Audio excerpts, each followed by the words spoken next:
नमस्कार। श्री राम यात्रा के पंचम संस्करण में एक बार पुनः आप सभी का स्वागत है। यह संत सत्कार की यात्रा है, यह दुष्ट संहार की यात्रा है, यह यात्रा है अहिल्या उद्धार की, यह प्रभु के अवतार की यात्रा है, यह एक अविनाशी अंश की यात्रा है, यह बाली बंदी अवतंश की यात्रा है, नृप दिलीप रघु अज दशरथ और राम, यह इक्ष्वाकु और रघुवंश की यात्रा है। जब मैं बाली बंदी अवतंश कहता हूं तो उसका तात्पर्य है, जो एक अलग कथा आती है, लोक कथा आती है कि बाली के पास भगवान श्री राम जिस परंपरा में प्रकट हुए, रघुवंश और अयोध्या राज्य, उसका मुकुट जो है बाली के पास गिरवी था, बंदी था, और वहीं से उस कथा को मां कैकेयी के से साथ जोड़ा जाता है। मां कैकेयी के वरदान की कथा भी उससे जुड़ी हुई है, उस पर हम कभी चर्चा करेंगे। श्री राम यात्रा के चतुर्थ संस्करण में हम सभी ने चर्चा की कि किस तरह से देवताओं ने, धेनु ने, संतों ने, गाय ने, पूरी पृथ्वी ने भगवान के समक्ष प्रार्थना की है, वंदना की है, करुण पुकार की है। जय जय सुरनायक से हमने इस एपिसोड में देखा था कि किस तरह, किस करुणता के साथ, किस करुणामयी पुकार के साथ सभी आराधना कर रहे थे प्रभु की कि प्रभु हमारा ताप हरो, प्रभु हमारा कष्ट हरो, प्रभु हमारा संताप हरो। और प्रभु प्रकट होते हैं और प्रभु ने कहा, जो कहा उसको बाबा तुलसी ने बहुत सुंदर चौपाइयों में लिखा कि जन डरपहु मुनि सिद्ध सुरेसा। भगवान का उवाच है कि जन डरपहु मुनि सिद्ध सुरेसा, तुम्हें लाग धरे हूं नरवेसा, अनसन सहित मनुज अवतारा, लेहूं दिनकर वंश उदारा, कश्यप अदिति महातप कीना, जिन कहूं मैं पूरब वर दीना। मैंने पूर्व में वर दिया हुआ है किसको? ते दशरथ कौशल्या रूपा, जो अब कौशल्या और दशरथ के रूप में प्रकट हो गए हैं। कौशलपुरी प्रकट नर भूपा, तिनके ग्रह अवतरे हूं जाई, रघुकुल तिलक सो चारों भाई। चारों भाइयों के रूप में भगवान श्री राम प्रकट हुए हैं। सामान्यतः लोगों को ऐसा लगता है कि भगवान श्री राम विष्णु का अवतार हैं और अन्य भाई अन्य किसी किसी का अवतार होंगे, लेकिन भगवान विष्णु ही, अखिल ब्रह्मांड नायक भगवान विष्णु ही चारों भाइयों के रूप में प्रकट हुए हैं। और इसको संतों ने जिस तरह से जिसकी मीमांसा की है कि बड़े भाई श्री राम जो धर्म के प्रतीक हैं, चारों पुरुषार्थों में धर्म सबसे बड़ा है, इसलिए राम जी सबसे बड़े हैं। राम जी धर्म के प्रतीक हैं और भरत जी मोक्ष के प्रतीक हैं। उनके बीच में भरत और शत्रुघ्न है, उनके बीच में भरत और लक्ष्मण और शत्रुघ्न है। रघुकुल तिलक सो चारों भाई, चारों भाइयों के रूप में भगवान प्रकट हुए। बड़े भाई राम जी के रूप में प्रकट होते हैं, क्योंकि संतों ने जिसकी ऐसी भी मीमांसा की है, संतों ने ऐसा वर्णन भी किया है कि जो चारों भाई हैं वो चार पुरुषार्थ के रूप में प्रकट हुए हैं। बड़ा भाई धर्म है, इसलिए राम जी धरामो विग्रहवान धर्मा, राम जी धर्म का प्रतीक है, भरत जी मोक्ष का प्रतीक है और लक्ष्मण जी काम का प्रतीक है। और काम कभी भी कोई काम एक दुर्गुण भी माना जाता है और दुर्गुण कभी एक अकेला नहीं आता, इसलिए जब कामना पूरी नहीं होती तो क्रोध फ्री में आता है, निःशुल्क आता है। इसलिए लक्ष्मण जी का स्वभाव हमें क्रोधी भी दिखाई पड़ता है। जब उनके मन का नहीं होता है, उनकी मन की नहीं होती है, तो वो तुरंत क्रोध में आते हैं। इसलिए लक्ष्मण जी काम के प्रतीक हैं और शत्रुघ्न अर्थ के प्रतीक हैं। इसलिए पूरी कथा में शत्रुघ्न जो है अयोध्या में ही रहे, राजधानी में ही रहे, क्योंकि अर्थ को कभी भी राजधानी से बाहर नहीं जाना चाहिए, उसी से प्रजा का पालन होता है। तो चारों भाइयों के रूप में भगवान के प्रकट होंगे, ऐसा वरदान प्रभु ने दिया। देवता जो है निश्चिंत होकर के अपने घर के लिए प्रस्थान करते हैं। इसको प्रसिद्ध कथावाचक राधे श्याम जी लिखते हैं कि भक्तों अब तुम निश्चिंत रहो, अब तुम्हें ना कोई भय होगा। यह धरती होगी रंग भूमि, धरणीधर का अभिनय होगा। सुन सकते नहीं कान मेरे अत्यधिक पुकार अधीनों की, देखेगा शीघ्र दुष्ट मंडल क्या प्रबल हाय है दीनों की। वध हेतु हिरण्याकश्यप के जो अविलंब खम्म से निकला है, वही अब रावण के कारण से क्षत्रिय बनने को मचला है। जग की पुकार सुनकर तक्षण जो नंगे पैरों आता है, भक्तों भक्तों तुम सबकी रक्षा को वह फिर से दौड़ा आता है। पृथ्वी मेरी पृथ्वी की तरफ भगवान मुखाग्र होते हैं कि पृथ्वी मेरी प्यारी पृथ्वी, पृथ्वी मेरी प्यारी पृथ्वी, मैं तेरा ताप मिटाता हूं, दशरथ के यहां राम बनकर अतिशीघ्र अवध में आता हूं। तो दशरथ के यहां राम बनकर मैं अतिशीघ्र अवध को मैं आता हूं। देवताओं ने पुकार की और भगवान ने उदारता पूर्वक सबकी मनोकामनाएं, किसकी मनोकामनाएं कैसी थी? किसी को पुत्र के रूप में चाहिए था, किसी को दुष्टों के भंजन करने के लिए चाहिए था, किसी को अपने तरण तारण के लिए चाहिए था। जिसको जिसने जिस मनोभाव से भगवान को आमंत्रित किया, भगवान ने वैसा ही उसको आने का वचन दे दिया, वर दे दिया। शरणागत को तजना प्रभु का स्वभाव नहीं है। जो उनकी शरण में जाता है उसका कल्याण करना प्रभु अपना धर्म समझते हैं। अनेक प्रसंग आते हैं। जब विभीषण जी रावण की लात खाने के बाद छाती पर जो प्रहार हुआ, लंका से उनको निर्वासन हुआ, उसके बाद जब प्रभु की तरफ आते हैं, समुद्र के उस पार प्रभु के शरण में आते हैं और आकाश मार्ग में आते हुए लोग देखते हैं तो तरह तरह की चर्चाएं शुरू हो जाती हैं। जाने ना जाए निशाचर माया, काम रूप कहीं कारण आया। चर्चा करते हैं लोग, किस कारण से आया है? भेद हमारा लेने सट आवा, राखई बांध मोह जो है मोह असभावा। हमारा भेद लेने आया है क्या? प्रभु सबके विचारों को विराम देते हुए कहते हैं, विभीषण जी की तरफ जो है सुग्रीव जी की तरफ बोलते हुए कि सखा नीति तुम नीक विचारी। तुमने जो विचार किया है महामंत्री के नाते, सेनापति के नाते बिल्कुल ठीक किया होगा। सखा नीति तुम नीक विचारी, मम पन सहन शरणागत भयहारी में। परंतु मेरा प्रण है कि मैं शरणागत का भय हरता हूं और मेरी शरण में कोई किसी भी भाव से आए, किसी कारण से आए, किसी भावना को लेकर के आए, किसी दुर्भावना को लेकर के आए, मैं इसकी चिंता नहीं करता। शरणागत का कल्याण करना मेरा धर्म है। एक प्रसंग आता है बहुत सुंदर। लक्ष्मण जी चित्रकूट में, पर्णकुटी में भगवान श्री राम की चरण सेवा कर रहे हैं। चरण सेवा करते करते जब उनका हाथ जो है उनके तलवों पर पहुंचता है तो प्रभु जो लक्ष्मण जी देखते हैं कि प्रभु के पांव में प्रभु की सिसकारी निकली, तो उन्हें पता चला कि प्रभु के पांव में एक कांटा लगा हुआ है। उस कांटे को निकालने लगते हैं तो प्रभु मना कर देते हैं, इसको मत निकालिए। लक्ष्मण जी तो आज्ञा पालन करने के धर्म से बंधे हुए हैं, उन्होंने नहीं ऐसा उनकी आज्ञा का पालन कर लिया। दूसरे दिन फिर यही क्रम हुआ। फिर उन्होंने जैसे ही हाथ लगाया तो देखा अभी भी कांटा लगा हुआ है। पहले लक्ष्मण जी ने सोचा कि शायद प्रभु खुद निकालेंगे, खुद ऐसा होगा कि हम खुद स्वयं से उसको सावधानी पूर्वक निकालेंगे। लक्ष्मण जी फिर निकालने लगे तो प्रभु ने फिर मना कर दिया। लक्ष्मण जी के नेत्र सजल हो गए और मां सीता के पास पहुंचे और मां से प्रार्थना की कि प्रभु के पैर में कांटा लगा हुआ है। 2 दिन से मैं कोशिश करता हूं, प्रभु मुझे मना कर देते हैं, मैं तो आज्ञा का बंदी हूं, आप उनकी भार्या हैं, आप प्रभु से इस बार चरण सेवा आप करिएगा, आप प्रभु से प्रार्थना करना कि वो कांटा निकलवा दे। उन्हें बहुत कष्ट हो रहा होगा, मेरे आंखें सजल हो रही हैं। मां पहुंची भगवान के पास और उनकी चरण सेवा करने लगी। जैसे ही वो कांटे तक पहुंची और निकालने लगी तो प्रभु ने उनको भी मना कर दिया। प्रभु ने उनको मना किया तो मां सीता ने कहा कि लक्ष्मण भैया रो रहे थे इस बात को देख करके, आप ना खुद निकालते हो, ना लक्ष्मण भैया को निकालने देते हो, ना मुझे निकालने देते हो। आपका कष्ट देख करके हम लोगों को देखा नहीं जाता। प्रभु कहते हैं कि कष्ट तो मुझे भी हो रहा है उसके पैर में चुभने से, लेकिन शरणागत को, मेरे शरण में आए हुए को तजना मेरा स्वभाव नहीं है। ऐसे तुम सो को उदार जग माही, मेरी सेवा जो द्रवहि दीन पर। ऐसे उदारता के प्रतिमूर्ति भगवान श्री राम और उनके अवतरण की यह यात्रा है।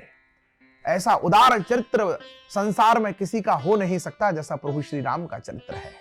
अब प्रभु के जन्म की कथा में हम प्रवेश करें, उस यात्रा में हम प्रवेश करें, इससे पहले एक बात का विचार मैं आप सबके साथ करना चाहता हूं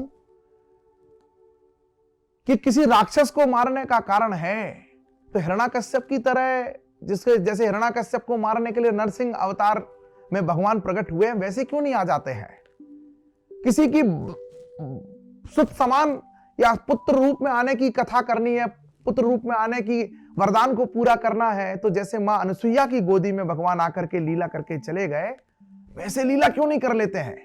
14,000 वर्ष का जीवन इस धरती पर जीने के लिए अनेक संतापों को, अनेक चुनौतियों को, अनेक परीक्षाओं को, अनेक धर्म के व्रतों को पालन करने के लिए भगवान ये अवतरण क्यों कर रहे हैं? अपने भक्तों का कष्ट तो वो किसी और मार्ग से भी हर सकते हैं, पर एक संत ने उत्तर दिया कि प्रहलाद भक्त हैं, भक्त बुलाते हैं तो भगवान आते हैं। तो प्रहलाद ने जिस विश्वास के साथ बुलाया और प्रभु नरसिंह भगवान के रूप में खम्मा फाड़ करके प्रकट हो गए। लेकिन यहां पर भक्त नहीं बुला रहे हैं, यहां पर समूची मानवता बुला रही है, समूचे संत बुला रहे हैं, समूची गाय माता बुला रही है। पूरी मानवता, पूरी पृथ्वी पुकार कर रही है। और इसलिए मानवता बुला रही है, इसलिए मनुष्य के रूप में भगवान आते हैं, क्योंकि दानवता से अकुलाती हुई पृथ्वी का कल्याण सिर्फ मानवता कर सकती है। मानो भगवान इस संदेश हम सबको, संकेत हम सबको दे रहे हों कि धनुषता जब जब मिटेगी, मनुष्यता से मिटेगी। मैंने पिछले संस्करण में भी कहा कि अंधकार का स्वयं कोई अपना अस्तित्व नहीं, प्रकाश की अनुपलब्धता ही अंधकार है। इसलिए पाप का, अधर्म का, अनाचार का अपना कोई अस्तित्व नहीं, सदाचार, धर्म का लोप ही इन सबकी उत्पत्ति का कारण बन जाता है। और इसलिए इन सब के हेतु, जितने सारे हेतु भगवान के हैं, राक्षस का वध करना है, किसी के पुत्र के रूप में आना है, किसी के श्राप को दिया हुए श्राप को पूरा करना है, नारद का श्राप उनके पीछे है। इन सब को पूरा करने के साथ साथ, जैसा कि मानस में कहा कि राम जन्म के हेतु अनेका, परम विचित्र एक ते एका, नाना भांति राम अवतारा, रामायण सतकोटि अपारा, हरि अवतार हेतु जय होई, इद मिथ्यम कोई जान ना सोई। इतने कारण तो जो जानते हैं वो तो है ही, लेकिन एक कारण है जो सामान्यता लोग नहीं जानते हैं, और उसको जानने की यात्रा ही राम की यात्रा है। तो वो कौन सा कारण है जो प्रभु इतना सब काम तो तनिक में कर सकने के सामर्थ्य के बावजूद भी 14,000 वर्ष का लंबा जीवन इस धरती पर जीने के लिए आते हैं, धर्म के रूप में आते हैं, रामो विग्रहवान धर्म के रूप में आते हैं। मैंने इसको लेकर के कुछ पंक्तियां लिखी थी कि क्या इतना कि रावण को यमलोक उन्हें पहुंचाना था। मैं राम जन्म के कारणों को अपने दृष्टि से पहुंचता हूं। बाबा तुलसी ने भी यद्यपि संकेत किया है कि सत्य संध पालक श्रुति सेतु, सत्य संध पालक श्रुति सेतु, राम जन्म जग मंगल हेतु, जग का मंगल। अब इससे अमंगल के जितने कारण हैं उसको हटाने के बाद में कैसे जगती का मंगल होगा। और मनुष्यता की कमी हो गई है, इसलिए धनुषता बढ़ गई है धरती पर, क्योंकि मनुष्यता जब जब कम होती है, मानवता जब जब कम होती है, तब तब दानवता स्वतः ही बढ़ जाती है। तो भगवान क्यों आए इस धरती पर, मैं 4-6 पंक्तियां अपनी कविता की आप लोगों के बीच में सुना करके उस पृष्ठभूमि पर अपनी बात लाना चाहता हूं कि क्या इतना कि रावण को यमलोक उन्हें पहुंचाना था, या भक्तों को दिया हुआ कोई उनका वचन पुराना था, पर भक्तों की झोली तो वो पल में ही भर सकते थे और सीधे लंका में जाकर रावण वध कर सकते थे। पर भाता है प्रभु को जो वो करके हमें दिखाना था, क्योंकि राम को थोड़ा सा हमको भी राम बनाना था, क्योंकि राम को थोड़ा सा यह सृष्टि धर्म के पथ पर चले, यह सृष्टि राम के पथ पर चले। इसके निमित्त एक ऐसा अवतार सृष्टि पर होता है जिस अवतार के आने के बाद मर्यादाएं स्थापित हो जाती हैं, जिस अवतार के आने के बाद मान्यताएं स्थापित हो जाती हैं। एक आदर्श लोगों को जीवन वेद में जिस मनुष्यता का वर्णन है, येषाम न विद्या न तपो न दानम न ज्ञानम न शीलम न गुणो न धर्मा ते मित्रुलोके भुविभार भूता मनुष्य रूपेण मृगश्चरन्ति। ऐसे मनुष्य जिनके अंदर न विद्या है, न तप है, न दान है, न ज्ञान है, न शील है, न गुण है, न धर्म है, वो जानवर की तरह मनुष्य धरती पर व्यवहार करने लगे, तब वेद में वर्णित मनुष्यता का साकार स्वरूप बनकर के भगवान के अवतरण की रूपरेखा बन रही है। रामो विग्रहवान धर्मा, धर्म साक्षात अवतरित हो रहा है भगवान के रूप में। और इस पूरी सृष्टि को सुख देने के लिए, शांति देने के लिए, अपनी भार्या के साथ, अपनी पराशक्ति के साथ भगवान श्री राम का इस धरती पर, पृथ्वी पर अवतरण होना है। तो ग्रह नक्षत्र सब अपने अपने काम पे लग गए। जोग लगन ग्रह वार तिथि, सकल भय अनुकूल, चर और अचर हर्ष। जो चर और अचर सब, जो सजीव हैं, जो निर्जीव हैं, सब प्रसन्न है। निर्जीव भी प्रसन्न हो जाए जिसके आगमन से, वो राम। चर और अचर हर्ष जुत, राम जन्म सुख मूल। जिससे पूछ रहे हैं क्यों प्रसन्न हो, बोले राम जी का जन्म हो रहा है, प्रभु का अवतरण हो रहा है। कब हुआ? नवमी तिथि मधुमास पुनीता, शुक्ल पक्ष अभिजित हरिप्रीता। मध्य दिवस अति शीत न घामा, पावन काल लोक विश्रामा। शीतल मंद सुरभि बह बाऊ, हर्षित सुर संतन मन चाऊ। बन कुसुमित गिरिगन मन यारा, स्त्रवहि सकल सरतामृत धारा। सरिता की धार बह रही है, अमृत की धार बह रही है। सो अवसर विरंच जब जाना, ऐसा अवसर देखा जब ब्रह्मा ने। चले सकल सुर साज विमाना, गगन विमल संकुल सुर जूथा। पूरे आसमान में देवताओं का झुंड लगा हुआ है प्रभु के अवतार जन्म को देखने के लिए। और आज भी ऐसी मान्यता है कि राम जी का जब जन्म होता है तो अयोध्या में पूरे 33 कोटि देवता, सभी ब्रह्मा विष्णु महेश सब जाकर के उस जन्म के अवसर को देखते हैं। गावहि गुण गंधर्व बरूथा, बरसहि सुमन सुअंजल साजी। गहे गहे गगन दुमदुबी बाजी। देवता दुमदुबी बजा रहे हैं, शंख का नाद हो रहा है। अस्तुति करहि नाग मुनि देवा, बहुविधि लावहि निज निज सेवा। सुर समूह विनती करी, पहुंचे निज निज धाम। जग निवास प्रभु प्रगटे, अखिल लोक विश्राम। अखिल लोक को विश्राम देने के लिए भय प्रगट कृपाला। पूरे अखिल ब्रह्मांड को विश्राम देने के लिए, इस धरती के सभी प्राणियों को सुख देने के लिए, पाप का हरण करने के लिए प्रभु प्रकट हो गए हैं। बाबा तुलसी स्तुति लिखते हैं, भय प्रगट कृपाला, दीन दयाला, कौशल्या हितकारी। अब यहां पर पहली स्तुति की जो पहली पंक्ति लिखी है बाबा ने, वह पहली पंक्ति बहुत सारे प्रश्नों को खड़ा कर देती है। पुत्र मोह में विकल थे महाराज दशरथ, पुत्रेष्टि यज्ञ करवाते हैं महाराज दशरथ, पुत्र मोह में प्राण देने वाले महाराज दशरथ। और उनके बारे में जब स्तुति लिखी जा रही है तो उनके लिए उनका जो पुत्र पैदा हो रहा है, पुत्र प्रकट हो रहा है, वो कह रहा है, उनके उवाच है या उनका संकल्प है, कौशल्या हितकारी।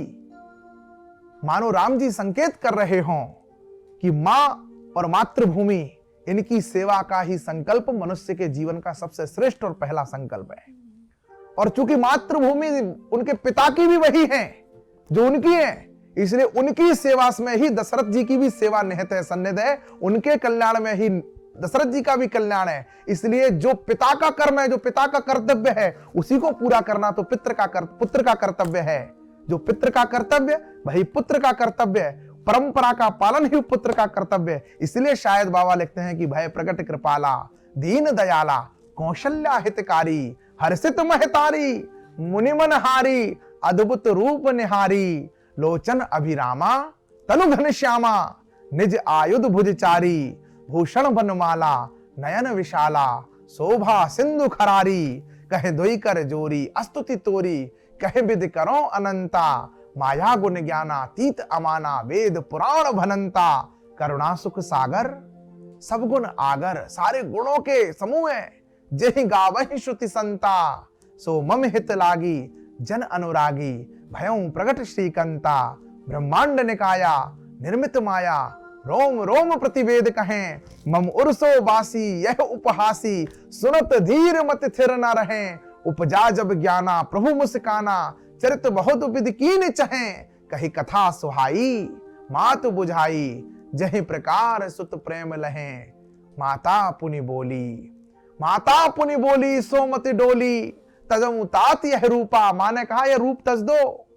कीजे शिशु लीला, अति प्रिय शीला। क्योंकि मां को अपने बच्चे का वही रूप पसंद है। इसलिए मैं कहता हूं कि कितने ही बड़े बन जाना, कितने ही बड़े हो जाओ, कवि, वक्ता, प्रवक्ता, अधिकारी, मंत्री, नेता, विधाता, कुछ भी बन जाओ, मां के सामने जाओ तो बच्चे बन करके जाओ, तभी हमारा कल्याण होगा। सुनो वचन सुजाना, रोदन ठाना, होई बालक सुर भूपा।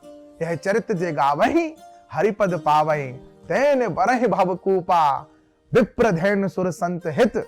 लीन मनुज अवतार, निज इच्छा निर्मित तनु। श्री माया गुण गोपार। अखिल ब्रह्मांड नायक भगवान विष्णु धर्म के रूप में, राम जी के रूप में प्रकट हो गए हैं। चारों भाइयों का अवतरण हुआ है। बंधु, यहां से यह यात्रा एक अलग रूप में परिवर्तित होगी। यह तक की यात्रा अलौकिक है। यह ब्रह्मांड नायक की धरती पर आगमन की कथा है। लेकिन धरती पर आगमन के बाद भगवान श्री राम ने जो लीलाएं की हैं, जिन मर्यादाओं का पालन किया है, उसमें मनुष्यता के लिए कौन कौन से संदेश हैं, प्रभु किस लीला से मनुष्यता के लिए, आने वाली सृष्टि के लिए, आने वाली नियति के लिए, आने वाले परंपराओं के लिए कौन सा संकेत, किस मर्यादा की स्थापना करते हैं, यह इस पूरी कथा में, हम इस पूरी राम यात्रा में, श्री राम यात्रा में हम सभी सुनेंगे, गुनेंगे, मनन करेंगे और संकल्पित होंगे। इस मनोरथ के साथ में न्यूज वर्ल्ड पर है श्री राम यात्रा जारी है।